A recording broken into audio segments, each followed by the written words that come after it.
الحمدللہ رب العالمین والصلاة والسلام علی سید الاولین والآخرین وعلی آلہ واصحابہ اجمعین ومن تبعہم بإحسان الی یوم الدین، اما بعد۔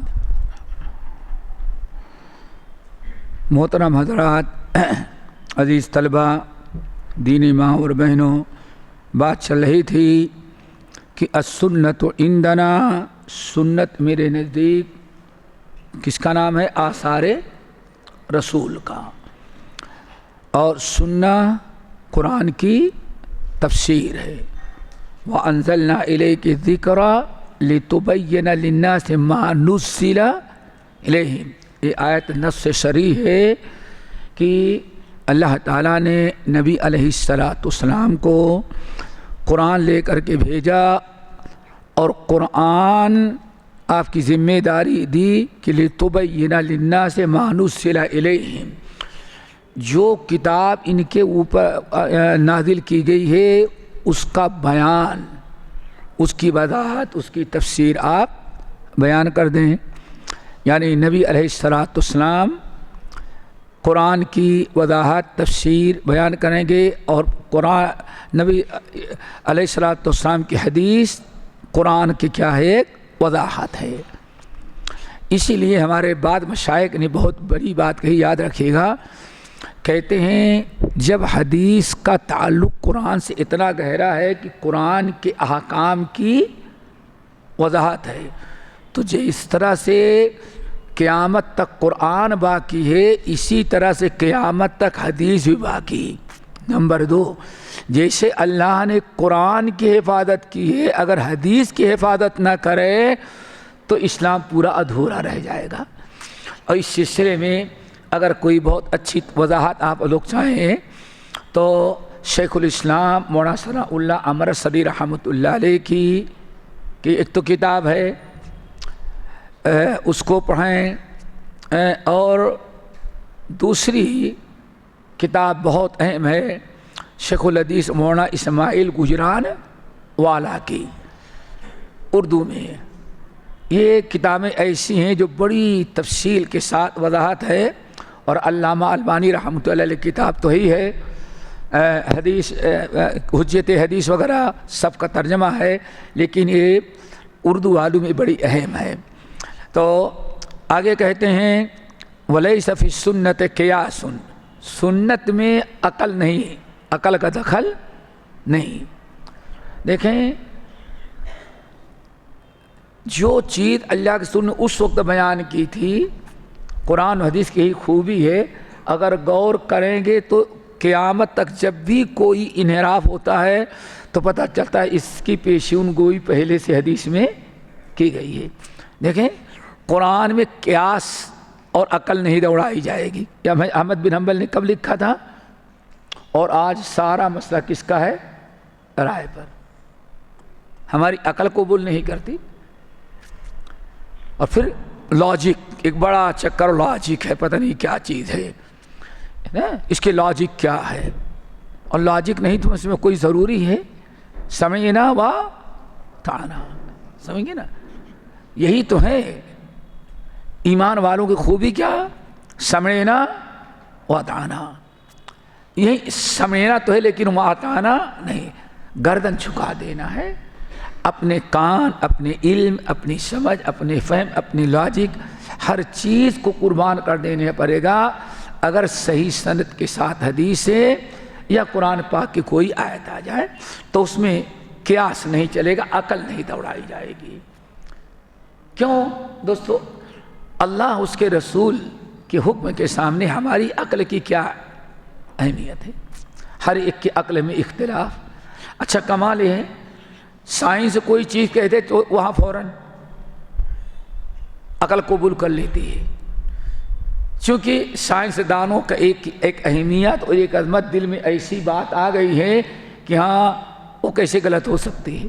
حالانکہ پاگلوں کی دنیا ایک نہیں ہے، کل کی سائنس آج اور تھی، اور آج کی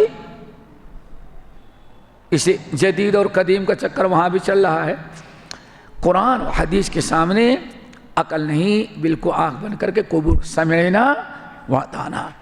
ولا تضرب الحل امثال، اور مثالیں دے دے کر کے اس حدیث کو رد نہیں کیا جائے گا کہ اچھا ٹھیک ہے حدیث ہے نا، اگر یہ حدیث ہے تو اس کا کیا ہوگا، اس کا کیا ہوگا، اس کا کیا ہوگا۔ جیسے سنا ہوگا ترمذی کے اندر واقعہ موجود ہے، حضرت ابو ہریرہ رضی اللہ تعالیٰ عنہ نے کیا کہا کہ الوضوء مما مست النار، یعنی آگ پر پکائی ہوئی چیز سے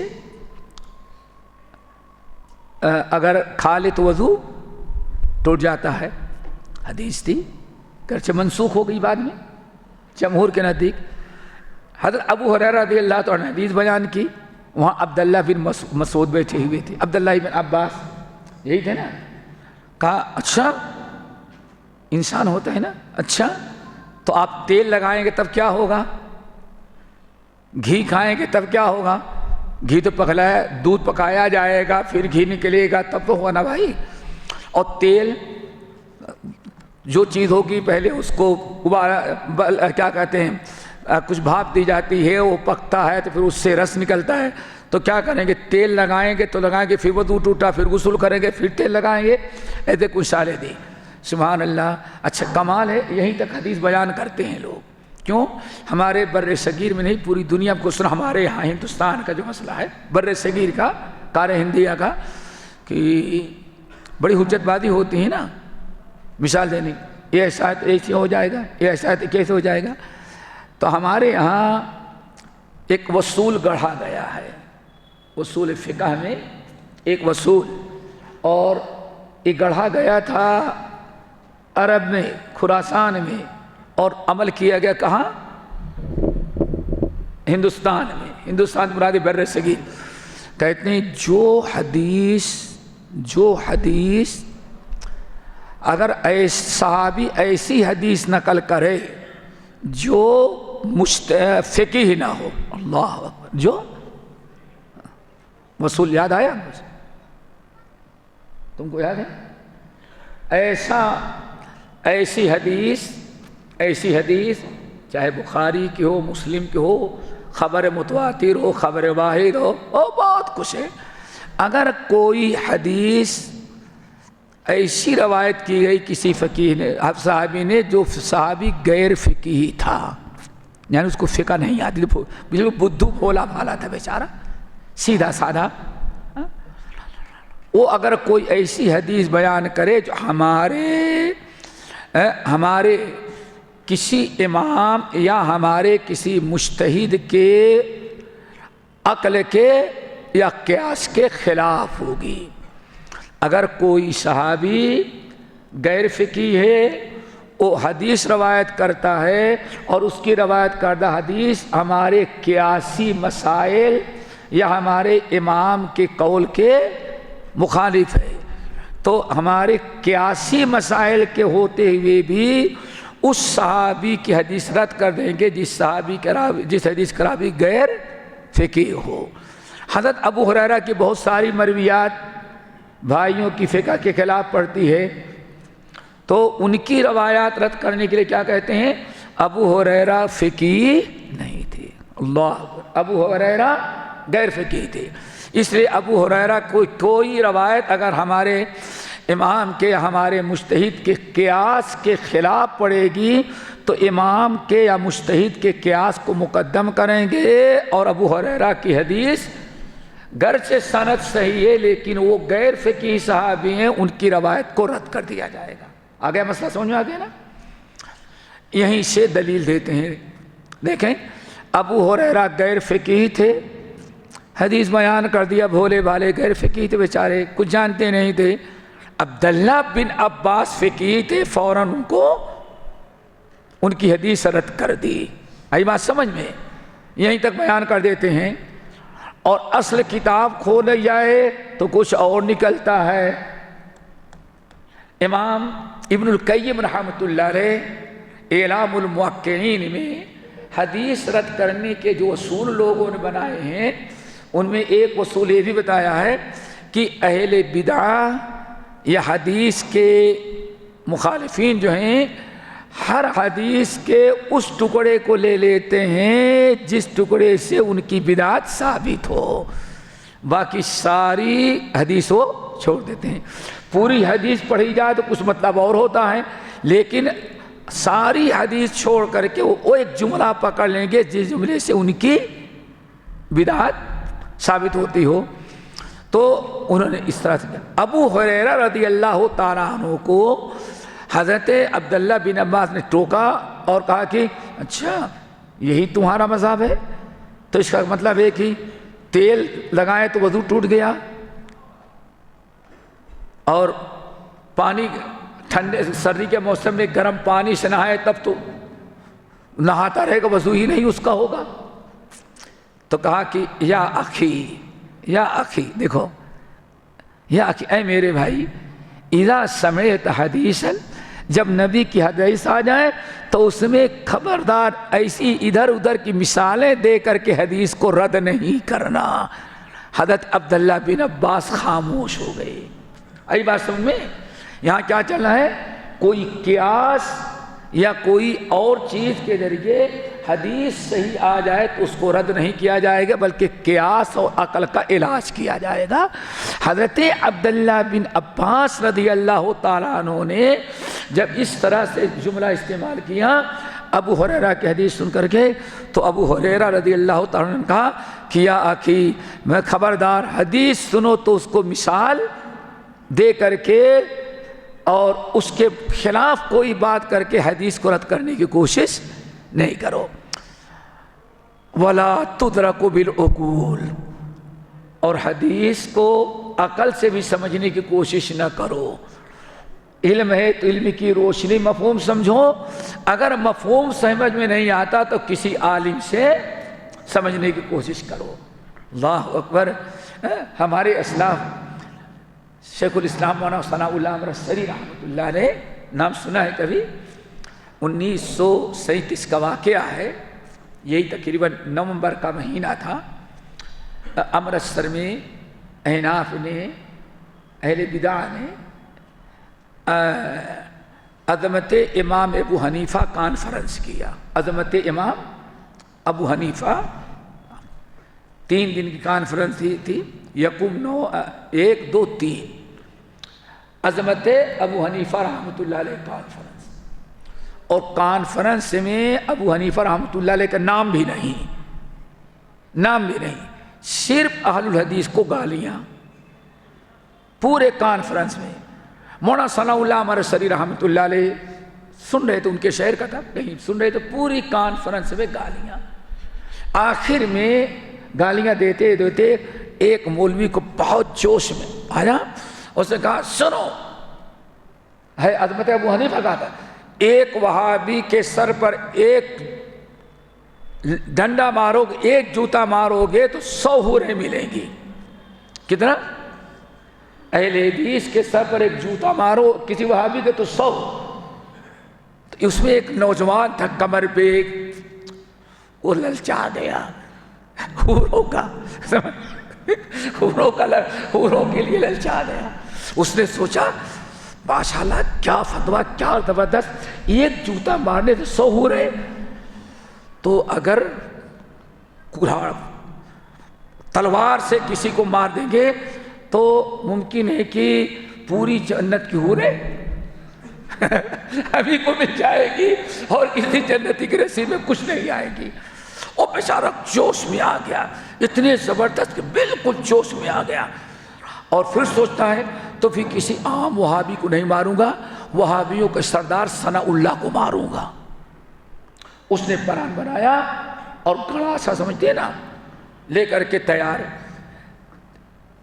جس دن ان کی کانفرنس ختم ہوئی، اس کے دوسرے ہی دن ان کی تقریر کا جواب کے لیے شیخ الاسلام وہاں کی امرتسر کی جمعیت اہل حدیث نے اجلاس عام رکھا، اور اہل حدیث جامع مسجد میں، بڑی مسجد تھی۔ مولانا امرتسری مغرب کے بعد اجلاس تھا، گھر سے نکلے، تانگا پر آئے، اور 2 آدمی اور جیسے نیچے اتر کر کے جیب میں ہاتھ ڈالے کرایہ، اور اس کا بھاڑا دینے کے لیے ہاتھ اندر گیا، وہ چھپا ہوا تھا، گڑا سا کھینچ کر کے مولانا کے سر پر جنت کی حوروں کے لالچ اس نے قاتلانہ حملہ کیا، مارا، سمجھتے سمجھتے دوسرا مارا اور تیسرا مارا، مولانا بے ہوش ہو کے گر گئے، سر کی چوٹ، اور دو چار وہاں اور دوڑے، ارے ظالم کیوں مارتا ہے، کیوں مارتا ہے، پکڑے۔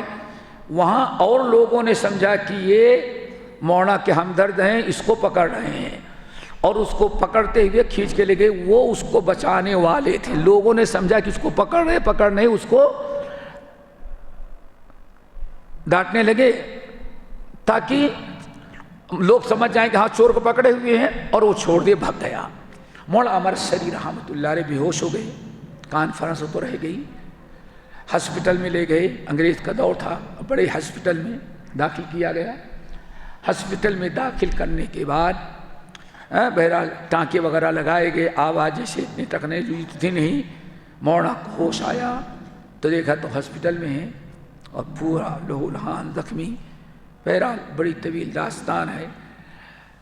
مولانا کو ہسپتال میں رکھا گیا تو ایک کھڑکی کے سامنے ان کی چارپائی تھی۔ حدیث نہیں سمجھ میں آتا تو خاموش رہیں، نجات ملے گی، عقل نہ لڑائیں، انکار نہ کریں، توڑ مڑوڑ نہ کریں، اگر کسی سے نہیں پوچھتے تو چھوڑ دیں، اسی حالت پر آگے بڑھ جائیں اور دعا کریں کہ اللہ تعالیٰ کسی دن عقل میں سمجھا دے۔ مولانا کہتے ہیں کہ مولانا کی چارپائی ایسے تھی، پورا زخمی تھا، ایک ان کے شاگرد رشید تھے عبداللہ، ان کے نائب سمجھے جاتے تھے، وہ ہے تو مولانا کی وہ کیفیت دیکھ کر کے دور سے رونے لگے، وہ صبر نہیں کر سکے، اتنا زخم پھیلا دیا تھا، اور ان کے رائٹ ہینڈ تھے، جیسے دور سے مولانا نظر آئے، کھڑکی کھلی ہوئی تھی ہوا کے لیے، تو برداشت نہ کر لے، وہ رونے لگے۔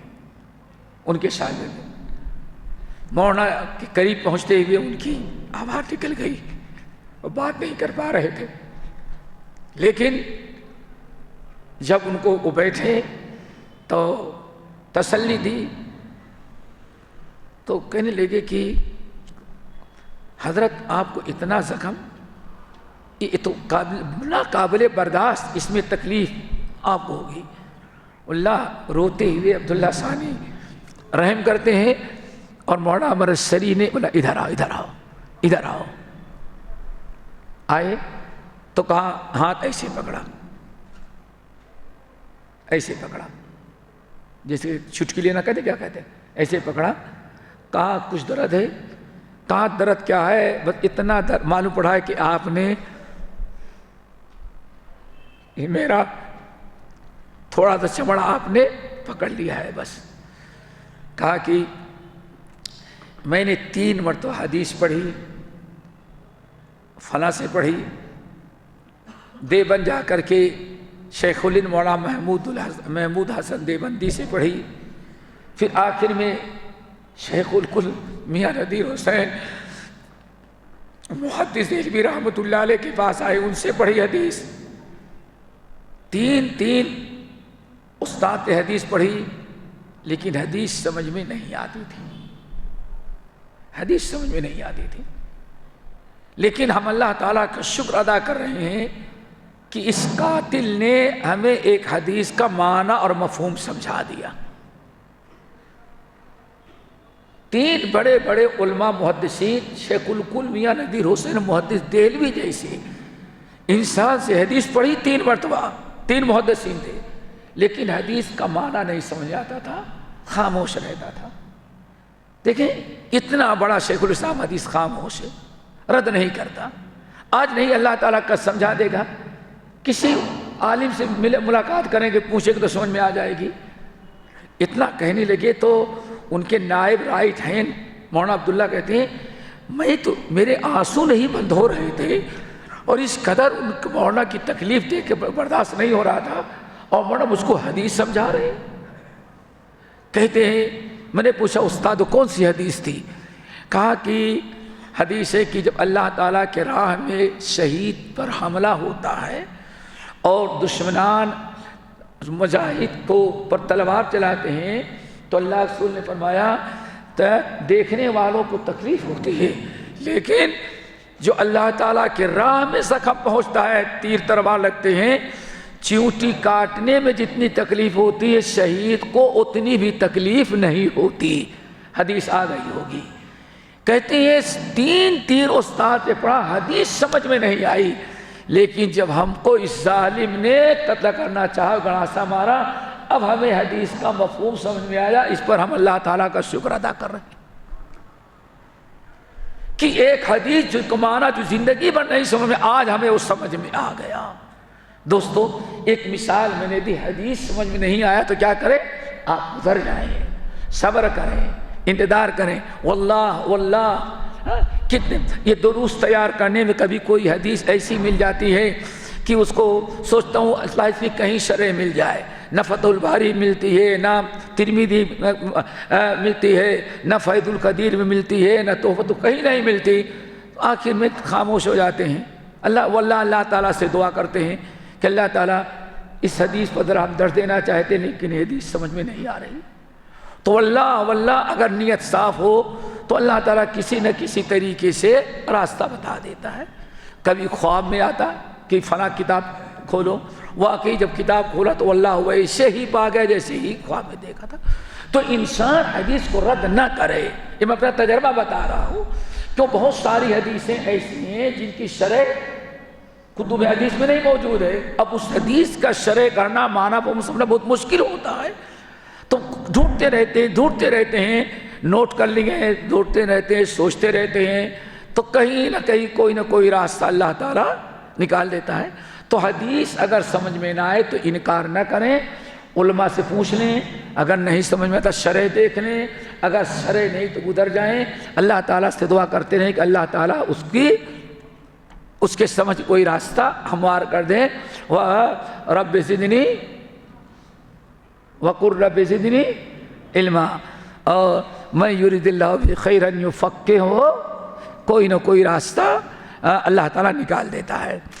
اسی طرح سے وَلَا تُدْرِكُ بِالْعُقُولِ، عقل کے ذریعے، نفس پرستی کے ذریعے حدیث کو سمجھا نہیں جائے گا۔ انما هو الاتباع، حدیث ایسا نہیں کہ سمجھ جائیں، سمجھ میں آئے جب ہی عمل کریں، سمجھ میں نہیں آتا، اس کی مصلحت سمجھ میں نہیں آتی۔ آج کتنے لوگ پوچھتے ہوں گے اچھا ہمارے ذہن میں ایک سوال ہے لیکن سمجھ میں نہیں آتا، مجھے بڑی تشویش ہے، کیا ہے؟ ظہر کی نماز سرن کیوں اور عشاء کی نماز جہری کیوں گزرتا ہوگا؟ اس میں کیا لاجک ہے؟ کچھ وقت ہر چیز لاجک چاہیے ان کو۔ ارے تمہیں کیا پڑی ہوئی ہے؟ سمینا واتانا کہو، واللہ ایسے سوال کرتی، بالکل کوئی نہ کوئی مصلحت تو ہوگی۔ فجر کی نماز سو کے اٹھا، 2 رکعتیں قرات میں، ظہر 4 رکعت سر، کیوں؟ کوئی تو مصلحت ہوگی۔ اس مصلحت کے پیچھے آپ اپنا وقت ضائع کریں، آپ سمینا واتانا کریں۔ لا یؤمن احدکم حتی یکون ہواہ تبعا لما جئت بہ، لما جئت بہ، اس لیے کہتے ہیں انما هو ترک هو الاتباع، حدیث نام ہے اتباع کا کہ آپ اس کی اتباع کریں، سمجھ میں آئے یا سمجھ میں نہ آئے۔ سمجھ میں نہیں آتا تو آپ اس کو کیا کریں؟ تسلیم کر لیں، اپنی سمجھ کو محفوظ رکھیں، کسی کوشش کریں۔ وَتَرْكِ الْهَوَىٰ، خواہشات، جذبات، اپنی سوچ سمجھ کا چھوڑنا اور حدیث کے سامنے گردن جھکا دینا، یہی کیا چیز ہے؟ اتباع۔ نعم۔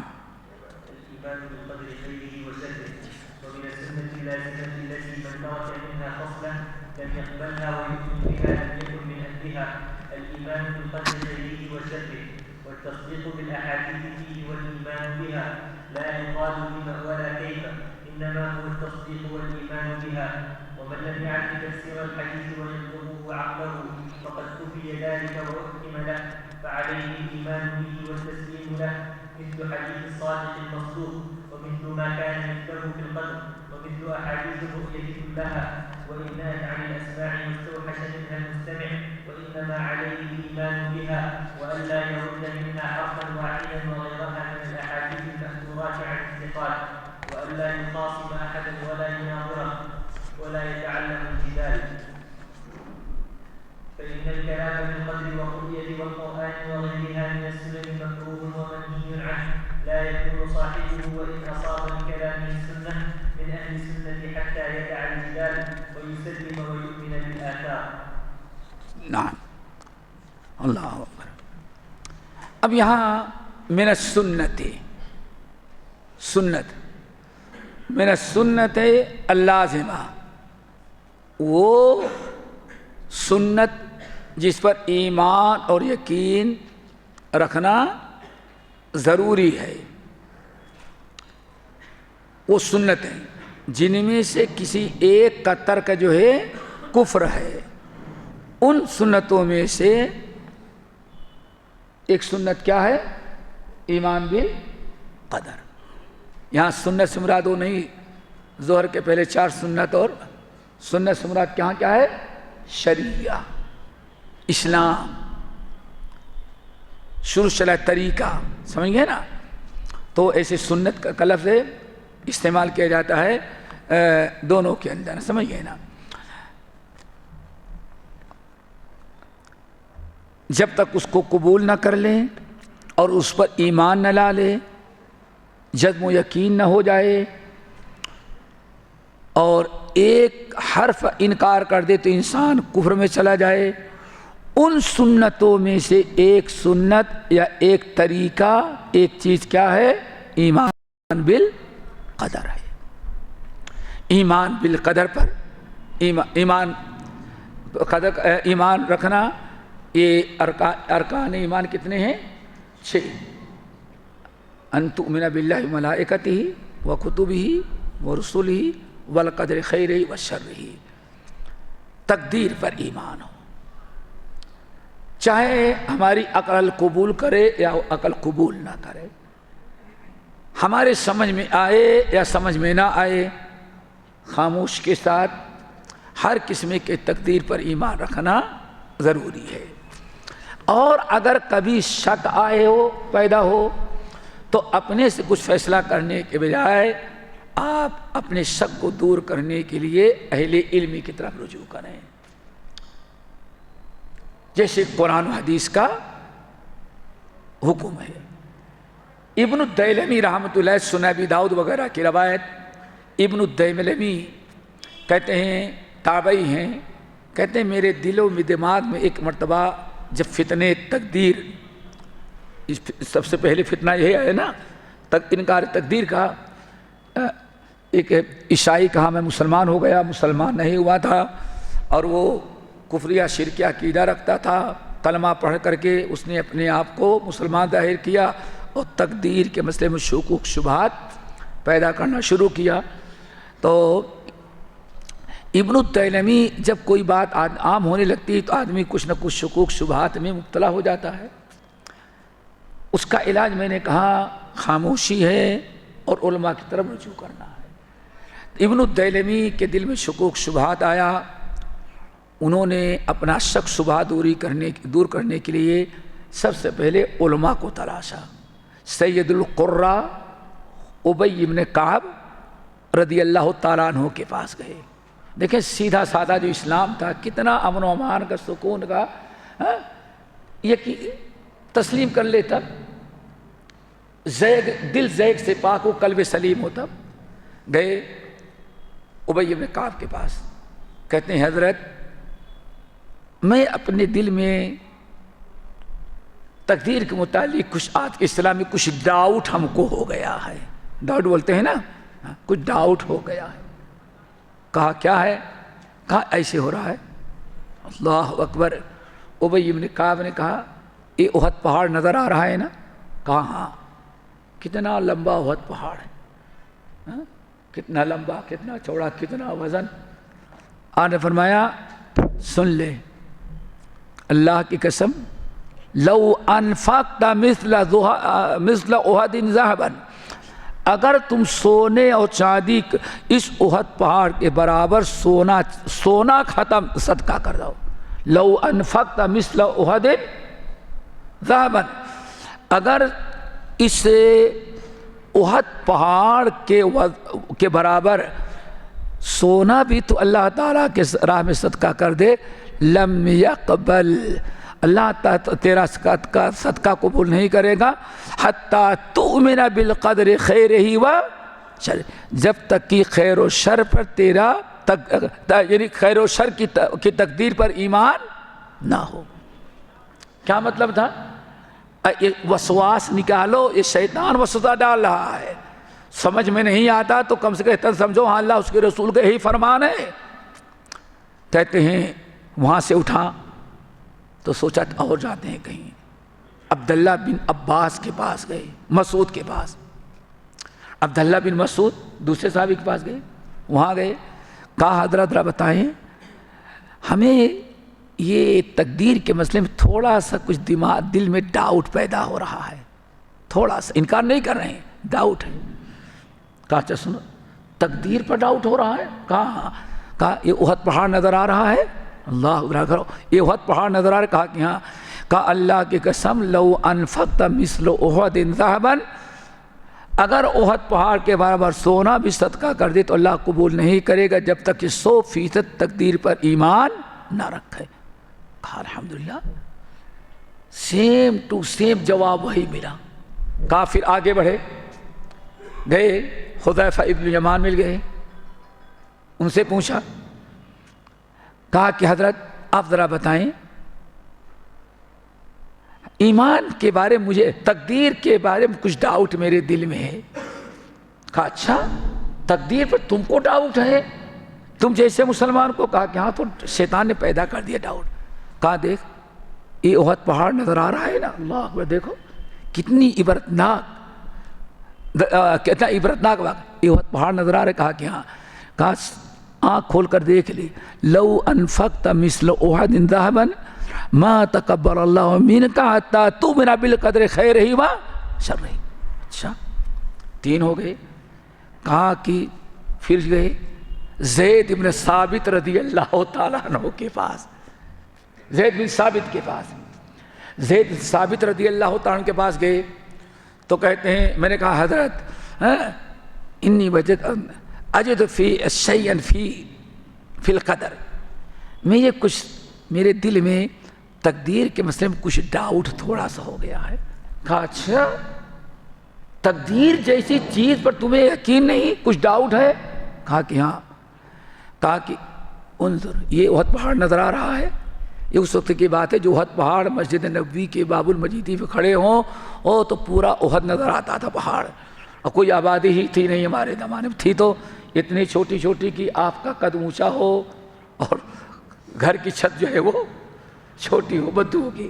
بہرحال دیکھ یہ احد پہاڑ. کہا کہ ہاں.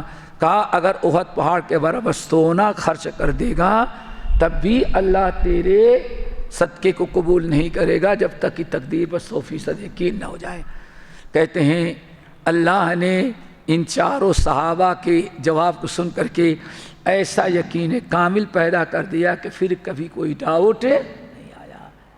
اسی کو کہا جاتا ہے دوستو فَرُدُّوهُ إِلَى اللَّهِ وَرَسُولِهِ وَإِلَىٰ أُولِي الْأَمْرِ.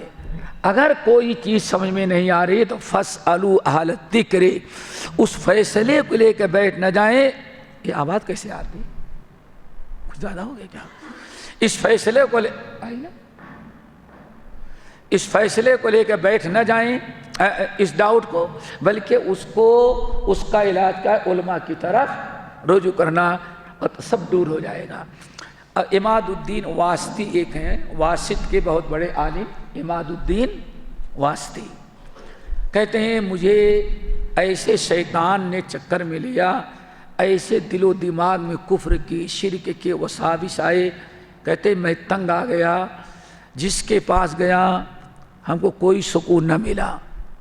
آج کے اسلام سمجھیں خانقاہوں میں گیا، درگاہوں میں گیا، اس گروہ میں گیا، اس جماعت میں گیا، اس مجلس میں شامل ہوا، ماتم کرنے والوں کے گیا، دل میں ایسی بے قراری، بے چینی، شکوک شبہات کہ جہاں گیا مرد بڑھتا گیا جوں جوں دعا کی۔ یہ ابن کثیر رحمۃ اللہ علیہ نقل کرتے ہیں۔ دوستو بہت بڑا علاج ہے یہ ابن الدیلمی والا واقعہ سننے کے بعد۔ کہتے ہیں کہ جہاں جہاں بھی وسوسہ دور ہونے کی امید ہوئی ہر جگہ گیا، لیکن کہیں بھی سکون نہیں ملا، دل کو اطمینان نہیں، مرض بڑھتا گیا جوں جوں دوا کی۔ کہتے ہیں آخر میں ایک ہی نتیجہ، خودکشی کر ڈالیں۔ وسوسے کا آخری علاج کیا ہوتا ہے؟ وہ آخری انجام آدمی خودکشی کر ڈالتا ہے۔ جب زندگی میں سکون ہی نہ ہو تو زندگی کس فائدے کی؟ کہتے اب میں اس کی تیاری کرنے لگا۔ کسی عالم کے پاس گیا، کسی نے وظیفہ بتایا، کسی نے چلہ بتایا، کسی نے یہ بتایا، کسی نے وہ بتایا، کسی نے آنکھ بند کر کے اللہ کا تصور کرو، سب کچھ سمجھ گئے نا، بتایا کہ کہیں سکون نہ ملا، بیماری بڑھتی گئی۔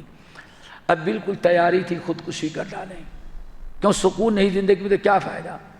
گزر رہا تھا، ایک صاحب مل گئے، میں نے کہا ان سے پوچھیں۔ انہوں نے پوچھا کیوں بھائی کیوں پریشان ہو؟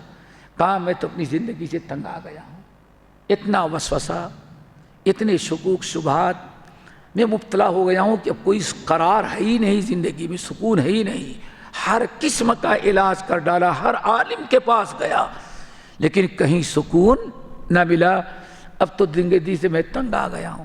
کہا اچھا ایسا کر سب علاج کے لیے۔ کہا کیا؟ کہا ایک علاج میں بتاتا ہوں اور کر لے، اس کے بعد فیصلہ کر۔ کہا کیا ہے؟ کہا دمشق میں ایک عالم ہیں ابن تیمیہ نام کے، ان سے جا کر کے مل لے۔ اللہ اکبر! کہاں کس سے جا کے مل لو؟ ابن تیمیہ سے ملو، وہاں جا کے اپنی بیماری بتاؤ۔ کہا آخری میں نے کہا خودکشی کرنے کے پر چلو یہ بتا رہے بیچارے ایک علاج اور اس سے بھی، لیکن جب کہیں نہیں شفا ملی تو وہ کیا کرے گا بیچارہ، لیکن اب مشورہ دے رہا، کہیں دمشق گیا۔ جانے کے بعد دمشق میں پوچھا، لوگوں سے ملاقات کیا، پوچھا کہ بھائی یہاں کوئی ابن تیمیہ ہے؟ کہا کہ ہاں۔ کہاں ملیں گے؟ فلاں جگہ ملیں گی۔ کہا ڈھونڈتے ہوئے شیخ الاسلام ابن تیمیہ رحمۃ اللہ علیہ کے پاس گیا، سلام کیا، ان سے اپنی پوری داستان اور پوری تکلیف بتائی کہ میں اس مرض میں مبتلا ہو گیا ہوں اور ہر قسم کا علاج کر ڈالا، کہیں فائدہ نہیں، خودکشی کرنے جا رہا تھا، کسی صاحب نے آپ کے پاس، تو اب آپ بتائیں۔ کہا کہ ہر علاج کے؟ کہا کہ ہر علاج۔ کہا کہ اب میں بتاتا ہوں، سب کو چھوڑ دے، قرآن کی تلاوت کر اور نبی صلی اللہ علیہ وسلم کی سیرت کی کتابوں کا مطالعہ کر، بس سب چھوڑ دے، کہیں نہ جا، اللہ کی کتاب کی تلاوت کر، غور فکر کر اس پر، اور نبی علیہ السلام کی سیرت کا مطالعہ کر۔ کہتے ہیں سارے تعویذ گنڈے، سارے وظیفے اور سارے جنتر منتر آج کے اسلام میں بابا کے، پیر کے، مرید کے، سب کے پڑھ ڈالا تھا، کچھ نہیں۔ لیکن جب ابن تیمیہ نے جو نسخہ بتایا، تلاوت قرآن اور سیرت رسول کا مطالعہ، کہتے ہیں الحمدللہ ان دونوں کو مطالعہ شروع کیا تو معلوم پڑتا ہے کہ سارے شکوک و شبہات ایسے جیسے میلے کپڑے کو دھلا جائے تو میل و کچیل صاف ہو۔ کہتے ان دونوں نسخوں نے ہمارے دل کو ایسے ہی صاف کر دیا۔ آگے چل کر کے امام اماد الدین واسطی بنے۔ شیخ الاسلام نے تیمیہ کی طرف رجوع کرنے کے بعد دیکھو، علماء سے جڑنے کے بعد ان کے تعلیمات اور ان کے مشورے اور ان کے رائے کو قبول کرنے کے بعد ان کی رہنمائی میں کس قدر ہمارے ٹینشن، ہمارے الجھنیں، ہماری ساری پریشانیاں دور ہو جاتی ہیں۔ کیوں؟ وہ نسخہ تجویز کرتا ہے کتاب و سنت کا، اور کتاب و سنت جیسی تاثیر، نبی کی سیرت جیسی تاثیر کائنات کے اندر کسی اور چیز کے اندر نہیں پائی جاتی۔ تو دوستو ہم پھر کہیں گے کہ شکوک و شبہات پیدا ہو جائیں تو حضرت ابن الدیلمی یا اماد الدین واسطی رحمۃ اللہ علیہ کی طرف رجوع کریں۔ اور ہمارے طلبۃ العلم جانتے ہیں، مشکات پڑھے ہوں گے، کچھ صحابہ دوڑے ہوئے کہنے لگے یا رسول اللہ شیطان تو ایسا وسوسہ ڈالتا ہے کہ جل کر کے کوئلہ راکھ ہو جانا گوارا ہے، لیکن زبان سے ادا کرنا گوارا نہیں ہے۔ اس طرح سے شیطان وسوسہ ڈالتا ہے۔ تو اللہ رسول نے کیا فرمایا؟ دیکھیں صحابہ اپنے سے شک ہوا، اللہ کے رسول موجود ہیں، اس بیماری کا علاج، اس کا تعلق ایمان سے ہے، عقیدے سے ہے، اس کا ڈاکٹر کے پاس جاؤ۔ کتاب کون ڈاکٹر ہے؟ جس کے پاس کتاب و سنت کا کیپسول ہو، کتاب و سنت کا گھسانے والا انجیکشن ہو، وہاں جائیں گے تو کتاب و سنت شفاء لما فی الصدور، دنوں کی ساری بیماریوں کا علاج اس میں رکھا ہوا ہے۔ وہ بھی لکھ کے ٹانگنے سے نہیں، اس کو پڑھنے، اس پر غور و فکر کرنے سے سارے شکوک شبہات دور ہو جاتے ہیں۔ لیکن یہ چیز کہاں ملے گی؟ علماء کی طرف رجوع کرنا، تو سارے شکوک دوبار ہو جائیں گے۔ کہتے ہیں ہاں کہ لا ایمان بس کیوں لما، یہ حدیثیں جو آ جائیں گی، ایسے کیوں، یہ کیوں، یہ کرنا عقیدے توحید کو، ایمان بالقدر کو یہ برباد کر دینے والی چیزیں ہیں۔ ایمان یہ ہے کہ آمن الرسول بما انزل الیہ من ربہ والمنکالو سمعنا واطعنا، اسوہ موجود ہے۔ اس لیے ہمارا کردار کیا ہونا چاہیے؟ صحابہ کا۔ جب قرآن نازل ہوا، تمہارا اللہ محاسبہ کرے گا، چاہے دل میں ہے ظاہر کرو یا نہیں۔ کتنے مشکلات میں تھے، اللہ رسول کے پاس آئے شکایت کرنے کے لیے، اللہ نے قرآن پاک کی آیت نازل کی، آمن الرسول بما انزل الیہ من ربہ والمؤمنون کل آمن باللہ وملائکتہ وکتبہ، سارا اشکال دور ہو جاتا ہے۔ دعا کرو اللہ تعالی ہمیں آمنا وصدقنا والا بنائے۔ اس میں اور کیا تھا بیٹا؟ ومن لم یعرف تفسیر الحدیث، اور اگر کوئی کسی کو حدیث کا معنی نہیں سمجھ آ رہا ہے، اس کی عقل وہاں تک نہیں پہنچ رہی ہے، تو ایمان رکھ لینا، شکوک و شبہات کو دور کر لینا، یہی اس کے لیے کفی لہ ذالک، یہ اس کے لیے کافی ہے۔ اللہ یہ نہیں پوچھے کہ تم نے اس کو سمجھا کیوں نہیں، اس کی باریکیوں کو کیوں نہیں سمجھا، اللہ یہ نہیں پوچھے گا۔ تصدیق ہاں اللہ کا فیصلہ ہے، آمنا و صدقنا، یہ آپ کے لیے کافی ہو گیا ہے۔ فعلیہ ایمان بہ والتسلیم لہ، جیسے حدیث صادق المصدوق۔ حدیث صادق المصدوق کیا ہے؟ عبداللہ ابن کہ بچہ ماں کے پیٹ میں ایسا رہتا ہے، ایسا رہتا ہے، ایسا ہوتا ہے، اور جب 4 پہنچ جاتے کیا ہوتا ہے؟ اللہ بتائیے، آدمی ذکرون و انثی، یہ لڑکا ہوگا یا لڑکی، شقیون بدماش ہوگا یا نیک ہوگا، تو پوچھ لیا نا، ذکرون و انثی۔ اور اب تو لوگ کہتے ہیں اللہ نے وہی فیصلہ، ہاں لڑکا ہوگا یا لڑکی، اور آج دعویٰ کیا کرتے ہیں پیر فقیر دجال کہ میں تو ایسا پاورفل تعویذ دے دیتا ہوں کہ اللہ لڑکی بھی بنا دیا ہے تو تعویذ کے بعد لڑکا بن جائے گا۔ یخلق ما یشاء، یہ اللہ رہو الذی یصورکم فی الارحام، اللہ سب کچھ کرتا ہے، بابا کے تعویذ کا کوئی اس میں اثر نہیں ہوتا۔ واللہ آج تعویذ دی جاتی رہی ہے اور گارنٹی کے ساتھ، اور کہتے ہیں ہاں فلاں کو بیٹی پیدا ہو رہی تھی، تعویذ پہنا، بیوی کو پہنایا، بیٹا بن گیا۔ لا حول ولا قوت الا باللہ۔ یہ ایسی باتیں ہیں، اس میں چوں چرا نہ کیا جائے اور نہ کوئی ایک حرف رد کیا جائے، اس کو آمنا وصدقنا کر کے قبول کر لیا جائے، سر تسلیم جس کو خم کر دیا جائے۔ اور اللہ نے ایمان والوں کو حکم کیا دیا؟ سمعنا واطعنا کہو، اور سمعنا وعصینا نہ کہو۔ نعم، چلو انشاءاللہ۔ ومثل أحاديث الرؤية كلها وإن نبت عن الأسماء مستوحشة من المستمع فإنما عليه الإيمان بها وألا يرد منها حرفا واحدا وغيرها من الأحاديث المأثورات عن الثقات۔ ومثل احادیث الرؤیت کلھا، جسے تقدیر ہے جن احادیث جو چیزیں احادیث ثابت ہیں ایک حرف بھی ان میں سے من السنہ، ان میں ایک سنت یعنی ایک عقیدے کو بھی ترک کر دینا کفر ہے، مخرج عن الملہ ہے۔ انہی میں سے کیا ہے؟ الایمان برؤیت اللہ، اللہ رب العالمین کا دیدار۔ دیدار یہ آخرت میں، کہاں؟ آخرت۔ وجوہ یومئذ ناظرۃ الی ربہا ناظرہ۔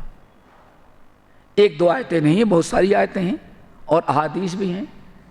کلا انہم عن ربہم یومئذ، اللہ رب کے دیدار سے ان کو محروم کر دیا جائے گا۔ بہت ساری آیات ہیں، صرف ایک آیت اہل بدعت لا تدرکہ یہ دیکھو کون کہتا ہے؟ اللہ کہہ رہا ہے کہ اللہ تعالیٰ کا دیدار نہیں ہے۔ پورے 30 پارے میں جتنی آیات ہیں اہل بدعت کو صرف ایک آیت نظر آئی، اور عوام بیچاروں کو پتہ نہیں ہے تو یہی کہیں گے ہاں بھائی یہ ہے تو شیعہ، کالی پگڑی بھی باندھتا ہے، کتابیں بھی رکھتا ہے لیکن الٹی رکھتا ہے، وہ سمجھ گئے نا، الٹی رکھتا ہے تو، لیکن بات تو بالکل قرآن سے کہہ رہا ہے۔ پھر کیا کہیں گے؟ تو بھائی ایسا ہے نا، ابو ہریرہ نے بھی تو شیطان کی بات قبول کر لی تھی۔ یہ ہے مثل الذین حملوا التوراۃ فمثلہ کمثل الکلب، ایک مثل ہو کمثل الکلب، یہ یہی لوگ ہیں۔ ذرا سوچو کہاں سے اتنی آیات چھوڑ کر کے لا تدرکہ الابصار، یہ اس کو نہیں دیکھ سکتی، اللہ ان کو دیکھتا ہے۔ یہاں اولاً تو بالکل واضح ہے، بات چل رہی ہے آخرت میں دیدار کی، اور بدبخت دلیل کہاں پیش کر رہا ہے؟ دنیا کے۔ یہ جو کہتے ہیں ہم نے رب کو دیکھا ہے تیری مرتبہ، کہ کہیں سہارنپوری کو نظر آ رہا ہے، کہیں گنگوہی کو نظر آ رہا ہے، کہیں بریلیوں کو نظر آ رہا ہے، یہ سب کہا گیا رب کو کوئی دیکھ نہیں سکتا یہ دنیا میں۔ اور آخرت میں بات چلی دیدار کی، جس آیت میں ہے نہیں دیکھ سکتی وہ کہاں ہے؟ یہ دنیا کی بات ہو رہی ہے، اور جہاں دیدار کا تذکرہ ہے وہ آخرت کا۔ کوئی ٹکراؤ نہیں، کوئی تعارض نہیں، لیکن پوری بات سمجھانے کی ضرورت ہے۔ ہاں نبی علیہ الصلوۃ والسلام نے لیلۃ المعراج میں رب کو دیکھا یا نہیں دیکھا؟ ایک اختلاف ہے، حضرت عائشہ کہتی ہیں نہیں دیکھا، بعض اہل علم کہتے ہیں دیکھا ہے، اس کی تعویل بھی کی جاتی ہے، لیکن جمہور اہل علم کیا ہے؟ نور انا، بھائی وہ تو ایک نور ہے، میں کیسے اس کو دیکھ سکتا ہوں؟ اتنا قریب گیا کہ من ورائے حجاب، میں ادھر تھا، پردے کے آڑ میں تھا، اور اتنا قریب اللہ تعالیٰ کے گیا کہ فرشتے جو اللہ کا حکم لکھ رہے تصریف الاقلام کی آواز میں نے سن لی، لیکن سب پر دیکھیں تو معاملہ ایسا نہیں ہے۔ معاملہ ہے کہ نفی کی گئی ہے دنیا میں دیدار کا، آخرت کے دیدار پر اہل علم کا ایمان ہے۔ پھر اللہ رسول حدیثیں آئے، یہ تو آیت ہے، یہ حدیث ہے۔ اللہ رسول نے کیا فرمایا؟ جب صحابہ نے پوچھا یا رسول اللہ کیا ہم لوگ آخرت میں اللہ تعالیٰ کو دیکھیں گے؟ تو کیا فرمایا؟ 14ویں رات کا چاند دیکھو، اس کے چاند ہونے میں کوئی شک ہے؟ لوگوں نے کہا کہ نہیں۔ کہا اس سے بھی زیادہ واضح قیامت کے دن اپنی آنکھوں سے کس کو دیکھ لو گے؟ دیدار الہی۔ اب اگر کسی کے عقل میں نہ آئے اور انکار کرے تو بہت مشکل ہے۔ اور علامہ محمد اسماعیل شہید رحمت اللہ علیہ نے تو بڑی عجیب سے بات کہی تقویۃ الایمان کے اندر، کہا کہ یہاں معاملہ ادراک کا ہے۔ کس کا؟ ادراک کا۔ رویا الگ چیز ہے اور ادراک ہے. یہاں اللہ نے لا تدرکہ الابصار، یہاں ادراک، آنکھیں ادراک نہیں کر سکتی. یہ ادراک ہے کلی طور پر، من کل الوجوہ، من جمیع الجہات، ساری چیزیں یہ ادراک ہے. اور ادراک سمجھتے ہیں کبھی ظاہری ہوتا ہے کبھی باطنی ہوتا ہے، اور وہاں حدیثوں میں رویت کا تذکرہ ہے، اور رویت جو ہے ظاہری چیز ہوتی ہے. تو نفی کس کی جا رہی ہے؟ ادراک کی. اور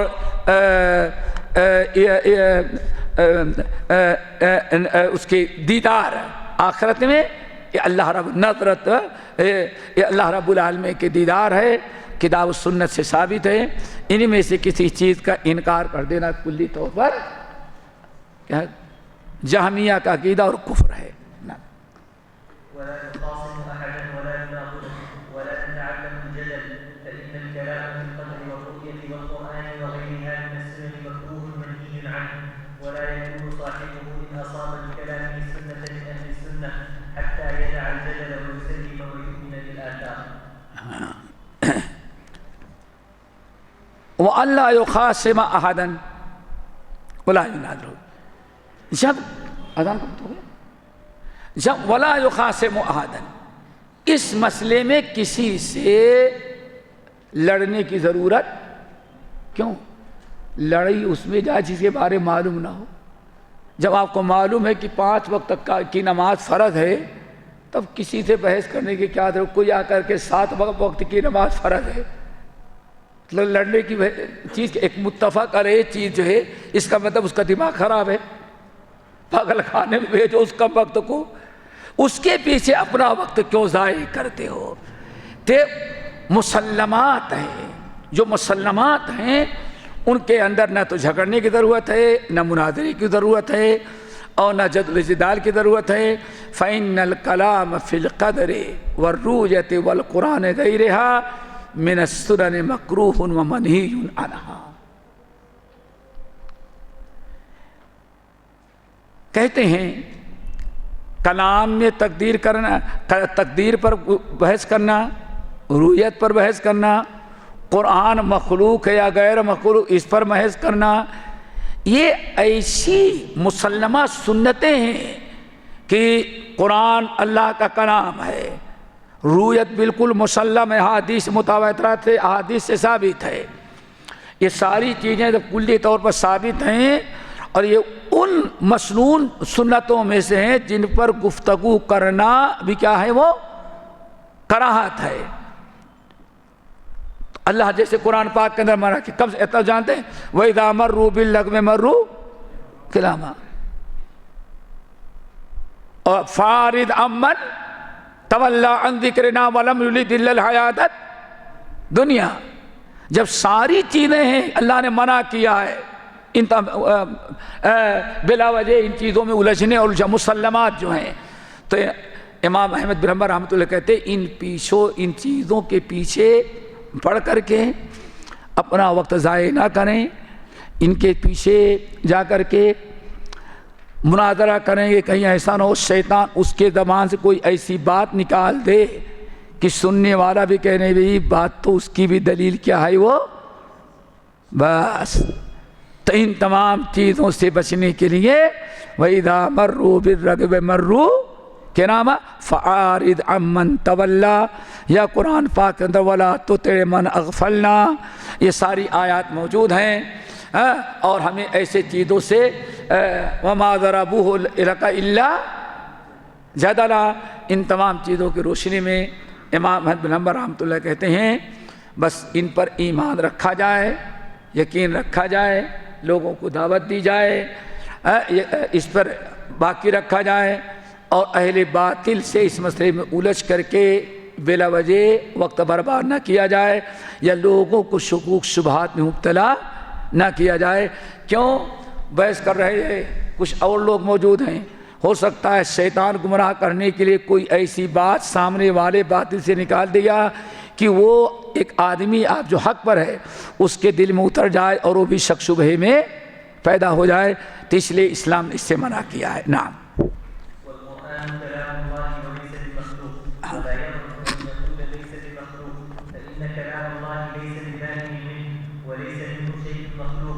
وإياك ومناظرة من أحدث فيه ومن قال باللفظ وغيره ومن وقف فيه فقال لا أدري مخلوق أو ليس بمخلوق وإنما هو كلام الله فهذا صاحب البدعة مثل من قال هو مخلوق وإنما هو كلام الله ليس بمخلوق. اس میں قرآن کے متعلق سمجھتے ہیں کہ امام احمد بن حنبل رحمۃ اللہ علیہ کے زمانے سب سے بڑا فتنہ جو تھا وہ خلق قرآن کا تھا، اور یہی فتنہ تھا جہاں اچھے لوگوں کے اگر انکار نہیں کیے تو خاموشی اختیار یا گول مول.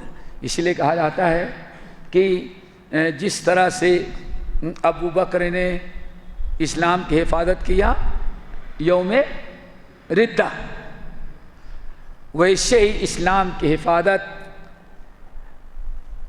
امام اہل سنہ امام احمد بن حنبل نے کب کیا؟ جب خلق قرآن کا مسئلہ ہے. حکومتی سطح پر مامون نے اس کو سرکاری مذہب قرار دے دیا.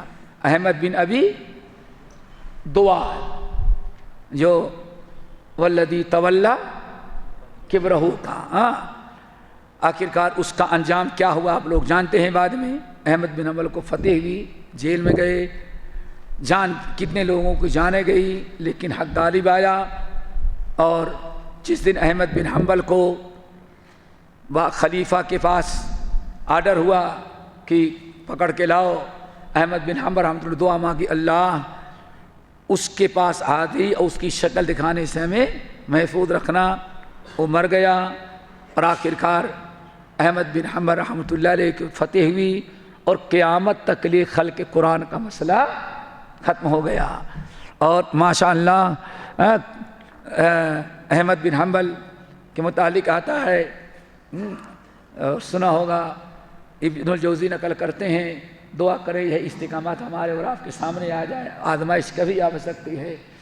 احمد بن حنبل اٹھتے بیٹھتے رحم اللہ ابو الہیثم، رحم اللہ ابو الہیثم قصہ ہے نا، اللہ تعالیٰ ابو الہیثم پر رحم فرما دینا، اللہ ابو الہیثم پر رحم کرنا. حضرت ان کے بیٹے کہتے ہیں والد صاحب اتنا اس ابو الہیثم کے لیے دعا کرتے تھے، ہم سوچتے تھے کوئی بہت بڑا ان کا استاد ہوگا، ہاں جو بہت بڑا محدث عالم ہوگا. کہتے ہیں کسی کا نام نہیں، شافعی کا نام مالک، کسی کے نہیں، اتنا رحم اللہ ابو الہیثم. کہتے ہیں کہ ایک دن میں نے پوچھا حضرت والد صاحب یہ آپ کون عالم ہے، کون سا محدث ہے جس کو اٹھتے بیٹھتے ایک ہی کا اللہ اس پر رحم فرما، اس پر رحم فرما، اس پر رحم فرما. کہا اللہ کے بندے وہ محدث نہیں کہ اپنے زمانے کے سب سے بڑا کمبخت ڈاکو تھا، وہ سب سے بڑا ڈاکو تھا وہ. ارے تو آپ کو وہی ڈاکو ہی ملا ہے رحمت کی دعا کرنے کے لیے؟ کہا کہ نہیں، اس نے ہم کو صبر سکھلایا، استقامت سکھلائی ہے. اللہ اکبر. اسی ایک واقعے سے اندازہ لگائے کہ احمد بن حنبل کے ساتھ کیا ہوتا تھا. کہا کہ جس دن ہمیں ہتھ کڑی لگا کر کے پیر میں زنجیریں ڈالی گئی اور گدھے پر ننگے بدن گدھا تھا اس پر بیٹھایا گیا بڑی مشکل سے، جسم لہو لہان تھا، ہاتھ حرکت نہیں کر سکتے تھے، اور ظالموں نے اس خچر پر بیٹھایا اور لے کر کے جانے لگے. راستے میں ایک ایسے مقام پر پہنچے تو میں نڈھال تھا، میں نے اجازت مانگی کہ نماز پڑھنے کی اجازت دے دو، لیکن ظالم بڑی مشکل سے ہمیں نماز پڑھنے کی اجازت دی. اتنے میں جیسے نماز پڑھ رہے تھے جنگلات کھاڑیاں جھاڑیاں تھیں، ایک ناک بڑا ہے دردناک خطرناک قسم کا اسلحہ لیتے آیا. کہا تم کون ہو؟ کہا میں احمد بن حنبل ہوں. میں احمد بن حنبل ہوں. کہا کیا ہو رہا ہے؟ کہا کہ خلق قرآن کا مسئلہ ہے. میں کہتا ہوں کہ القرآن و کلام اللہ غیر مخلوق، اور حکومت سے لے کر کے سارے سرکاری علماء فتویٰ دے رہے کہ قرآن مخلوق ہے، اللہ کا کلام نہیں ہے. تو اس کی سزا میں بھگت رہا ہوں، لیکن جان چلی جائے، لیکن میں شرکی عقیدہ قبول کرنے کے لیے تیار نہیں، ہم ڈٹے ہوئے ہیں. تو امام احمد بن حنبل کہتے ہیں اس نے کہا کہ خبردار احمد، صبر و استقامت سے کام لینا، اللہ کے لیے ڈٹے رہنا۔ کہتے ہیں بڑے بڑے علماء ملاقات کرنا گوارا نہیں کر رہے تھے، بند کمرہ بن کے گھر میں بیٹھے تھے، کوئی دو لفظ ہمدردی کے لیے کہنے والا نہیں تھا۔ ایسے موقع پر وہ نمبری ڈاکو نکلا ابو الہیثم جنگلوں سے، جہاں ڈاکو ڈکیتی ڈالتا تھا، اور کہتا احمد خبردار، اس باطل عقیدے کو قبول نہیں کرنا، صبر کرنا، حق پر قائم رہنا، استقامت استعمال کرنا، یہ سب تم اللہ کے لیے ہم سے سبق سیکھو۔ میں ڈکیتی کرتے کرتے پتہ نہیں پولیس مار مار کر کے تھک گئی ہے، لیکن آج تک پولیس ہم سے چوری ڈکیتی نہیں چھوڑا سکی۔ ہم شیطان کے لیے اتنا صبر کرتے ہیں، احمد الرحمن کے لیے صبر کرنا۔ بیٹے، اس ڈاکو نے جو ہماری حوصلہ افزائی کی، اس موقع پر جو اس نے ہمارا ساتھ دیا ہے، اس لیے اٹھتے بیٹھتے یاد آتا ہے کہ اس نے ہمیں نصیحت کی۔ ہم شیطان کے لیے اتنے برداشت کر سکتے ہیں، اور تو رحمان کے لیے برداشت کر رہا ہے، تجھے تو ہم سے بھی زیادہ صبر کرنا چاہیے۔ کہتے اس کے بعد ایسے اللہ نے صبر کا استقامت کا دروازہ کھولا۔ جب کوئی تکلیف ہوتی تو سمجھ لیتے کہ وہ شیطان کے راہ میں اتنی قربانی دے رہا ہے۔ بیٹے، اسی لیے اٹھتے بیٹھتے کس کو دعا دیتے ہیں؟ اللہ کلمہ گو تھا، مسلمان تھا ڈاکو، لیکن اللہ میرے لیے اس نے بہت اچھا، میرے لیے اس نے بہت اچھی راہ ہموار کر دی، اللہ اس پر رحم کرنا۔ تو دوستو، اس سے اندازہ لگائیے کہ احمد بن حنبل پر کیا گزر رہی تھی، لیکن سارے لوگ جو ہیں وہ ہتھیار ڈال چکے تھے، احمد بن حنبل اپنی جگہ پر ڈٹے تھے۔ اس لیے یہ چیپٹر جو ہے بہت ہی اہم ہے۔ امام احمد بن حنبل کہتے ہیں کہ القرآن کلام اللہ، قرآن اللہ کا کلام ہے، ولیس بمخلوق، مخلوق نہیں ہے، ولا يضعف ان يقول ليس بمخلوق۔ جس کے ہاتھ میں کتاب ادھر دیکھیں، احمد بن حنبل کا خبردار، ہمیشہ کیا کہنا؟ القرآن کلام اللہ غیر مخلوق۔ صرف القرآن کلام اللہ نہیں کہنا، بلکہ ساتھ میں کیا کہنا؟ غیر مخلوق۔ فکر ولا یضعف، مسلمانوں خبردار، کبھی کوئی ڈرنا نہیں، ہمت پست نہیں کرنا، جرات اور شجاعت کے ساتھ کہنا کہ قرآن غیر مخلوق ہے۔ نہیں سمجھ آیا ہوگا؟ کچھ لوگوں نے آگے پہلے بتاتے ہیں، آگے وَلَيْسَ يُبَاعِنُ مِنْهُ وَلَيْسَ مِنْهُ شَيْءٌ مَخْلُوقٌ۔ احمد بن حنبل نے جب اس طرح سے کیا تو تین قسم کے گروہ پیدا ہو گئے۔ ایک تو قرآن اللہ کا کلام ہے، ٹھیک ہے نا؟ دوسرے لوگ اہل حق میں تین گروہ ہو گئے۔ اہل حق میں سارے لوگ تو جو انکار کیے تو گئے مرتد ہو کہ قرآن اللہ کی مخلوق ہے، کلام قرآن اللہ کی مخلوق ہے، جیسے ساری کائنات کو پیدا کیا ہے اسے قرآن کو بھی پیدا کیا ہے، قرآن مخلوق ہے۔ اللہ اکبر۔ اور یہ شرکیہ عقیدہ تھا۔ احمد بن حنبل رحمۃ اللہ علیہ کہتے تھے قرآن کو مخلوق کہنا شرک ہے، شرک میں مبتلا ہو جائے گا۔ توحید یہ ہے کہ عقیدہ توحید ہے کہ قرآن کو مخلوق نہ مانا جائے، اللہ کا کلام مانا جائے۔ کچھ لوگ تھے یہ تھے جیسے احمد بن حنبل، اور کچھ لوگ تھے نہ انکار کریں گے اور نہ اقرار کریں گے، بس خاموش۔ سمجھ گئے نا؟ کیوں؟ اگر کہہ دیں گے مخلوق تو مشرک ہو جائیں گے، اور اگر کہہ دیں گے غیر مخلوق تو ڈنڈے کھائیں گے۔ احمد بن حنبل کا انجام جو ہو رہا ہے، تو اس لیے ایسا کرو کہ زبان بند ہو۔ اور تیسرا گروہ تھا، کہتے لیس مخلوق، قرآن اللہ کا کلام ہے، کلام ہے لیکن غیر مخلوق نہیں۔ کیا کہتے ہیں؟ قرآن اللہ کا، قرآن مخلوق بھی ہے اور غیر مخلوق بھی ہے۔ مخلوق کیسے ہیں؟ اصل تو مخلوق نہیں، کلام ہے، لیکن ہم جب پڑھتے ہیں تو ہمارا عمل ہو گیا، اور بندے کا عمل کیا ہوتا ہے؟ مخلوق ہوتا ہے۔ اصلی قرآن تو غیر مخلوق ہے، لیکن ہم اپنے زبان سے پڑھتے تو کیا بن جاتا ہے؟ وہ مخلوق۔ لا الہ الا ولا الہ مذبذبین بین ذلک، تھالی کا بیگن ہو گیا وہ، نہ ادھر کا نہ ادھر، مذبذبین بین ذلک۔ اپنی جان بچانے کے لیے، دل کو بہلانے کے لیے غالب خیار۔ احمد بن حنبل رحمۃ اللہ علیہ کہتے خبردار، توحید باقی رکھنا کہ القرآن و کلام اللہ غیر مخلوقین۔ ہم جو پڑھتے ہیں تو اللہ ہی کا کلام پڑھتے ہیں نا، تو کیسے مخلوق ہوگا اللہ تعالیٰ کا کلام؟ ہمارا عمل تو کہا جا سکتا ہے، لیکن قرآن، اس سے اہل بدعہ کو ایک نتیجہ نکل جائے، ایک نئی بدعت ایجاد کرنے کا راستہ ملے گا۔ اچھا، یہاں ایک چیز، امام احمد بن حنبل اتنی قربانی کیوں دے رہے تھے؟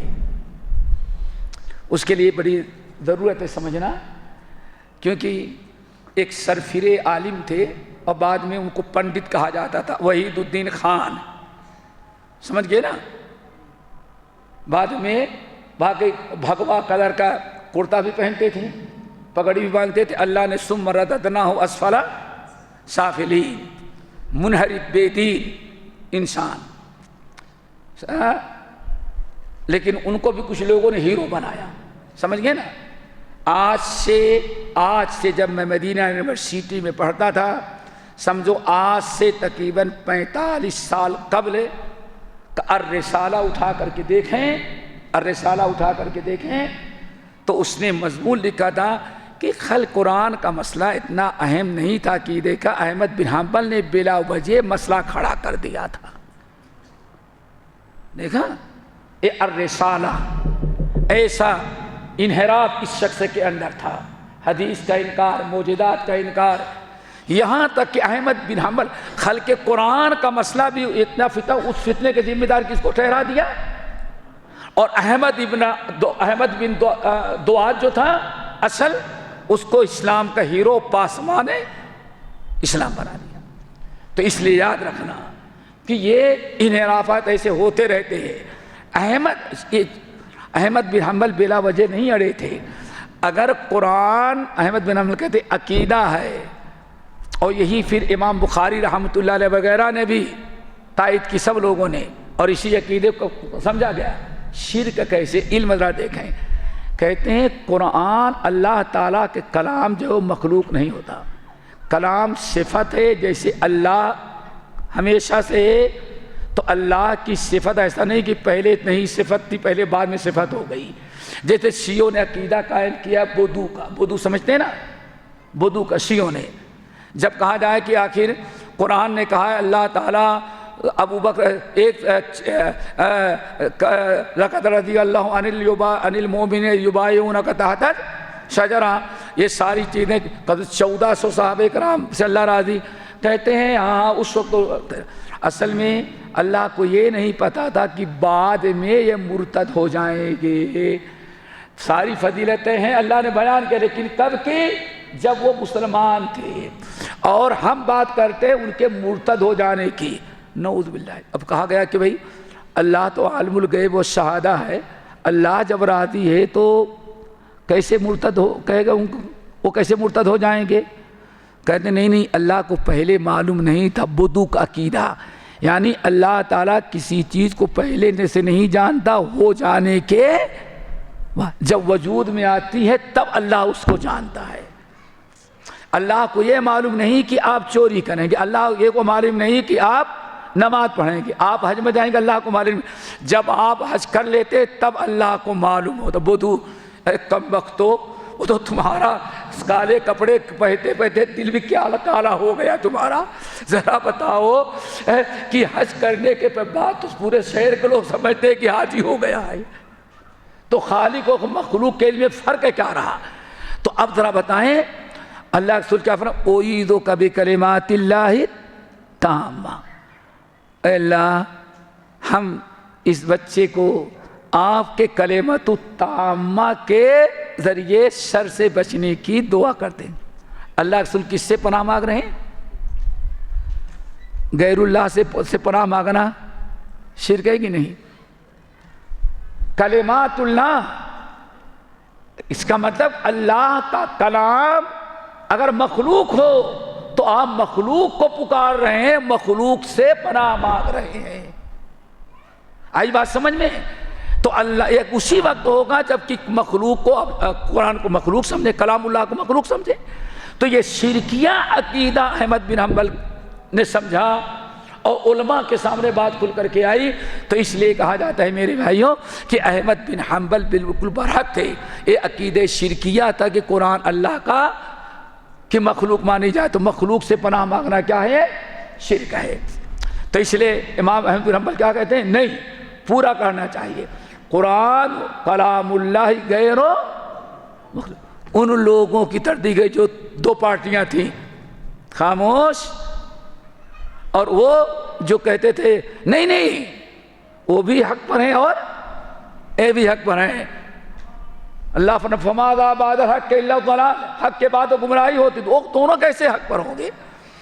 تو یہ تھا امام احمد بن حنبل کہتے نہیں، یہ گول مول باتیں نہیں ہونی چاہیے.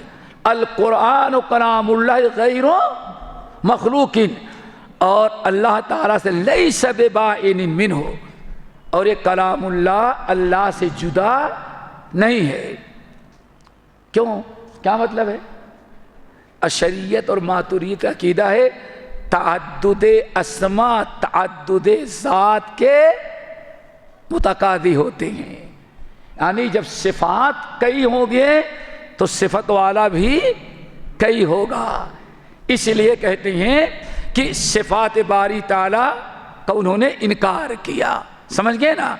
تو احمد بن حنبل رحمۃ اللہ کہتے ہیں وَصِفَاتُهُ لَيْسَ بِبَائِنٍ مِّنْهُ، اللہ کی صفات اللہ کی ذات سے تعلق رکھتی ہیں. اللہ قدیم ہمیشہ سے ہے تو صفات بھی ہمیشہ سے ہیں. وَلَيْسَ مِنْهُ شَيْءٌ مَخْلُوقٌ، اور اللہ تعالیٰ کی ذات سے جڑی ہوئی کوئی چیز مخلوق نہیں. اللہ کی ایک صفت خالق ہے نا، ساری دنیا کو پیدا کر دینے کے بعد خالق ہی ہے، ایسا نہیں ہے ختم ہو گیا اب مخلوق نہیں رہ گیا، خالق نہیں رہ گیا. اللہ کی ہمیشہ سے ہے، ہمیشہ رہے گا. تو اللہ کی صفات بھی ہمیشہ سے ہیں، ہمیشہ رہے گی. کوئی چیز اللہ تعالیٰ سے جدا نہیں ہے. وَإِيَّاكَ، اب اس میں اگر کوئی کہے لفظی بالقرآن ہے، قرآن تو مخلوق اللہ کا کلام ہے لیکن ہماری تلاوت جو ہے وہ مخلوق ہے. لفظی بالقرآن مخلوق، میرا پڑھنا قرآن سے یہ مخلوق ہے. تو امام احمد بن حنبل کہتے ہیں ایسا کہنا بھی غلط ہے کہ ہمارا پڑھنا بھی نہیں، قرآن جس کے بھی منہ سے نکلے وہ مخلوق نہیں، مخلوق ہوگا کبھی مخلوق نہیں بلکہ اللہ کا کلام ہوگا. چل بیٹا آگے بڑھو.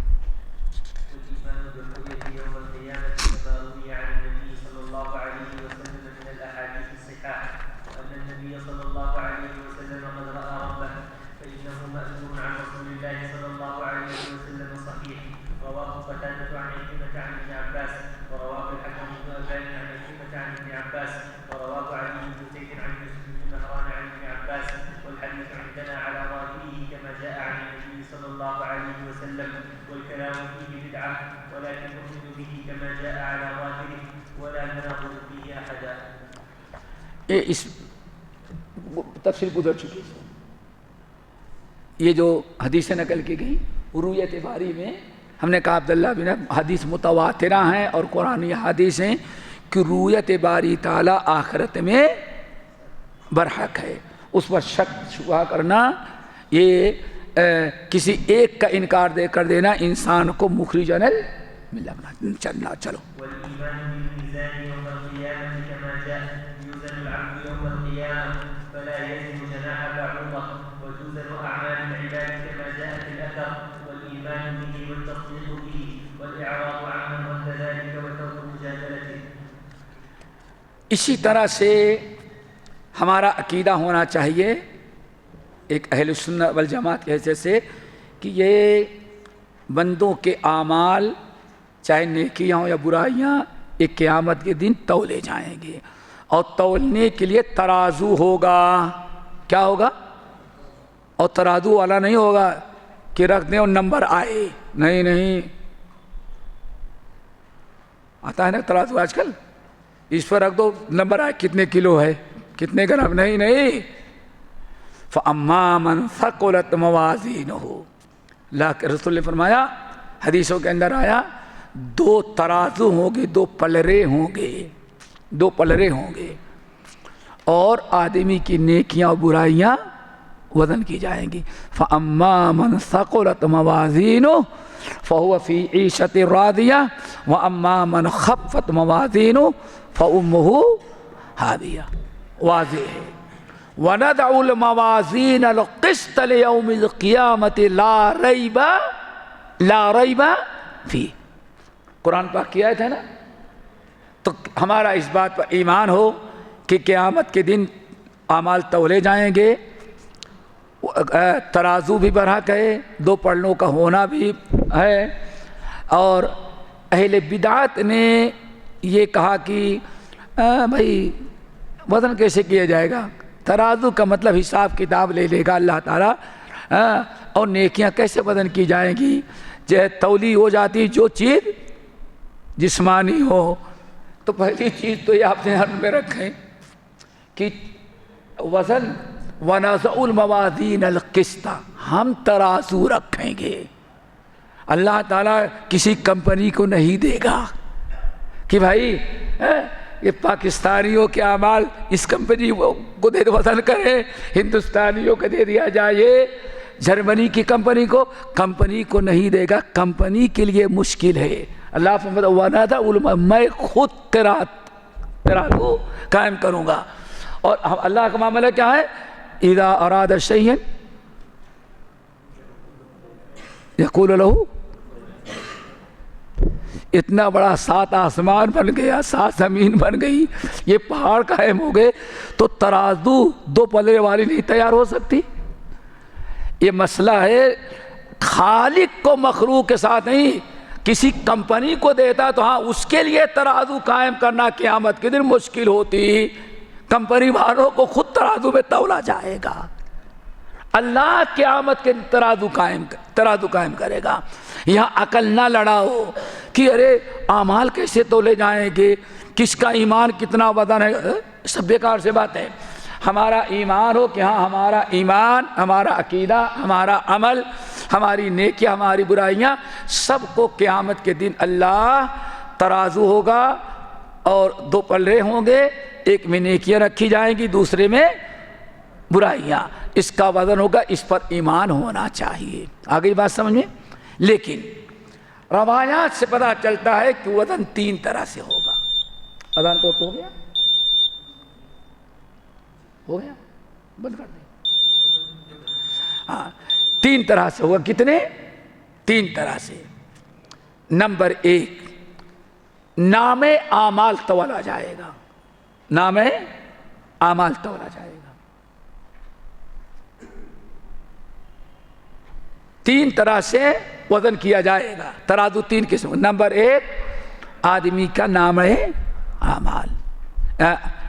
اقرأ كل انسان الزمناه طائره في عنقه ونخرج له يوم القيامة كتابا يلقاه منشورا. انسان کے اعمال وزن کیے جائیں گے. جیسے ما من شيء اثقل في ميزان العبد من خلق حسن. تو وزن بندوں کے اعمال جو وزن کیے جائیں گے اس کی 3 شکل ہے. احادیث میں تفصیل آئی بھی ہے اور آپ نے سنا کہ حدیث قرآن کا بیان اور قرآن کی تفسیر ہے۔ پہلی شکل یہ ہے کہ اللہ تعالیٰ بندے کے نام اعمال جس میں وطن کرے گا۔ مثلا میں نے حدیث بتائی کہ اللہ کے رسول نے کیا فرمایا، ما من شیء اثقل فی میزان العبد، سب سے وزنی نیکی قیامت کے دن نیکیوں کے پلڑے میں کیا ہوگی، بندے کے اچھے اخلاق۔ اور بہت بڑی دلیل وہ حدیث بطاقہ، کیا حدیث بطاقہ جانتے ہیں؟ حدیث بطاقہ جانتے ہیں؟ من باب تذکیر کہ ایک بندہ آئے گا، اللہ تعالیٰ اس کے اعمال کو وزن کریں گے تو برائیوں کا پلہ بھاری ہو گیا اور نیکیوں کا پلہ نیچے ہو گیا۔ اب کیا کریں؟ نیکیوں کا برائیاں نیچے اور نیکیاں اڑ گئی۔ اب بندہ بڑے پریشان، اب تو کیونکہ معلوم ہے جہنم میں جانا ہے، تو اللہ فرمائے اتنا تو نے گناہ کیا ہے، کیا تیرے پاس کوئی ایسی نیکی ہے جو تجھے نجات دلا سکے؟ اللہ تعالیٰ نہیں، مجھے تو نہیں پتا، دعا کرو ہمارا اور آپ کا پھر نہ پڑ لگ جائے اس میں، فتنے کی طرف عمل ہی کتنا ہمارا اور آپ کا ہے۔ اللہ فرمائے کہ ہاں تیری ایک نیکی میرے پاس ہے، کیا؟ ایک چھوٹی سی پرچی نکالا، دیکھا نام اعمال جس میں لکھا ہوا ہے کیا؟ لا الہ، اے بندہ لا الہ الا اللہ۔ اللہ فرمائے لے اس کو جا کر کے وطن کرو، دیکھو تو کہتا ہے اللہ تعالیٰ ما ہادی البطاقۃ، یہ چھوٹی سی پرچی 2 انچ کی، وہ بھی اتنے جو برائیوں سے پلہ بھرا ہوا، کیا کام ہے کہ اس کو بھی یہی ہے نا، کس کام کی ہے؟ اللہ فرمایا جا دیکھ، پہلے آیا تو نیکیوں کے پلے میں جب کلمہ رکھا گیا لا الہ الا اللہ، لیکن خالص و ملاوٹ والا نہیں ہو، خالص والا، خالصاً من قلبی، شرک سے پاک ہو، نیکیوں کا پلہ بھاری پڑ گیا اور برائیوں کا پلہ بڑھ گیا۔ دیکھیں یہاں اللہ وہ وزن کر رہا ہے کیا؟ جس پیپر پر لکھا گیا ہے، چھوٹی سی وزن ہوا۔ نمبر 2، اللہ تعالیٰ آدمی کو وزن کرے گا، کیا کرے گا؟ آدمی کو۔ وہ کیسے؟ حدیث عبداللہ بن مسعود، جب اللہ تک رسول نے فرمایا عبداللہ ذرا مسواک توڑ لو درخت سے، بچپنے میں جیسے پولیو ہوتا ہے ایسے ہی ان کی ایک پنڈلی میں بیماری لگ گئی تھی، تو داغدار بھی دبے دار اور پتلی بڑی کمزور سے تھی، تو بیچارے وہ اپنا کبھی وہ پنڈلی لوگوں کے سامنے ہی کھولتے تھے، لوگ ہنسیں گے، تو ہمیشہ وہ لنگی میں ڈھانپ رکھتے تھے وہ۔ جب اللہ رسول نے فرمایا، لوگ نیچے بیٹھے تھے، آپ نے فرمایا چڑھ جاؤ۔ اب درخت پر چڑھنے کے لیے تو بہرحال کپڑا سمیٹنا پڑا، بچا لیے۔ اوپر جب گئے، چڑھ جانے کے بعد ہوا چلی تو ان کی پنڈلی کھل گئی، نیچے والوں نے دیکھ لیا، ہنسنے لگے لوگ، ارے یہ عبداللہ کی پنڈلی اتنی کمزور، داغدار، عیبدار۔ اب لوگوں کے لیے لوگ ہنسنے لگے۔ اس موقع پر اللہ رسول پر تم کو ہنسی آ رہی ہے؟ اللہ کی قسم تمہیں معلوم ہے اس کی یہ عیبدار ٹانگ ایمان اور عمل صالح توحید سے بھری ہوئی ہے۔ سمجھ گئے نا؟ اگر زمین اور آسمان، دنیا کے پہاڑ بھی ایک پلے میں رکھے جائیں اور اس کی ایک ایمان والی ٹانگ ایک پیر میں رکھیں تو ساری کائنات کے وزن پر اس کی ایک ٹانگ کا وزن بھاری ہو جائے۔ دیکھیں یہاں انسان اللہ آدمی کو تول لے گا، کتنا بھرا بھرا ہوا ہے۔ تو ہو گئے نمبر 3، آدمی کی نیکیاں اور برائیاں، نام اعمال نہیں پرچی، بلکہ کیا؟ آپ نے 5000 نمازیں پڑھی تو ان کا وزن کیا جائے گا، وزن کیا جائے گا۔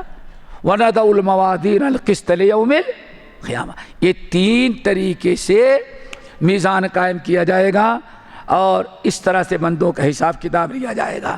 اس لیے امام احمد بن حنبل کہتے ہیں الایمان بالمیزان یوم القیامہ، قیامت کے دن اس بات پر ایمان رکھنا چاہیے کہ قیامت کے دن بندوں کے اعمال وزن کیے جائیں گے۔ وَنَضَعُ الْمَوَازِينَ الْقِسْطَ لِيَوْمِ الْقِيَامَةِ لَا رَيْبَ فِيهِ، قرآن پاک میں ہے قیامت کے دن ہم عدل انصاف کا ایک ترازو قائم کریں گے۔ اس کا مطلب ہے کہ میزان پر بھی ہمیں ایمان رکھنا ہے۔ اب عقل لگانے لگیں گے تو بھائی آدمی کو تولا جا سکتا ہے، لیکن اس کی نماز کا وزن کتنے کلو کی ہے، کیسے وزن کریں، سمجھ گئے نا؟ اس کا ایمان کتنا وزنی ہے، یہ لوگوں کے لیے مشکل ہے، لیکن ہم نے کہا وزن کرنے کا ٹھیکہ اللہ کسی کمپنی کو نہیں دے گا، بلکہ اللہ خود تولے گا، اور ان اللہ علی کل شیء قدیر۔ اس لیے ہمیں ایمان رکھنا چاہیے بجائے اس کے کہ اس کا انکار کریں، جیسے کہ اہل بدع کا طریقہ رہا۔ بس ایک اور پڑھ لو ختم، چلو انشاءاللہ کل ذرا تگڑا کھانا کھا کے آنا، چونکہ کل ختم کرنا ہے یار، ہاں تو سب چیزیں ذرا بالکل